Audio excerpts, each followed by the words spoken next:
पावसाचा लपंडाव सुरू झालाय। आज दिवसभर ऊन आणि ढगाळ हवामान होतं। मात्र कोल्हापूर जिल्ह्यात पावसाच्या तुरळक सरी कोसळल्या। एकीकडे मुंबईसह कोकणात अतिमुसळधार पावसाचा इशारा देण्यात आलाय। त्यानुसार रविवारी मध्यरात्रीनंतर मुंबईत जोरदार पाऊस झाला।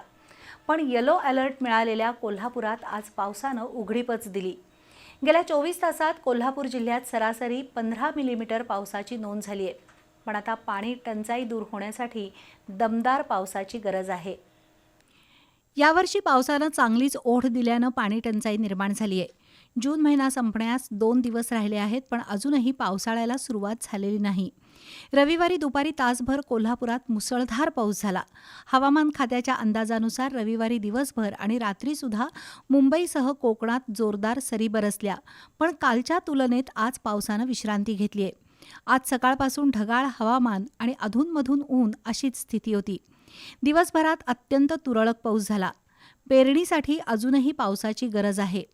एकीकडे महाराष्ट्राच्या ग्रामीण भागातील अनेक शेतकरी आषाढी एकादशीच्या वारीमध्ये सहभागी होतात।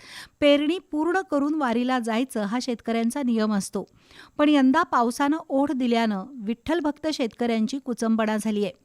गेल्या 24 तासात कोल्हापूर जिल्ह्यात सरासरी 15 मिलीमीटर पावसाची नोंद झाली आहे। अजूनही समाधानकारक पाऊस सुरू झाला नसल्यानं सर्वसामान्य नागरिक आणि शेतकरी अस्वस्थ आहेत। नव्या अंदाजानुसार महाराष्ट्रात 1 जुलैनंतर पावसाचा जोर वाढण्याची शक्यता आहे, पण यावर्षी सरासरी इतका पाऊस पडला नाही तर पुन्हा पाणी टंचाईचा धोका आहे। पण सध्या तरी महाराष्ट्र दमदार पावसाच्या प्रतीक्षेत आहे।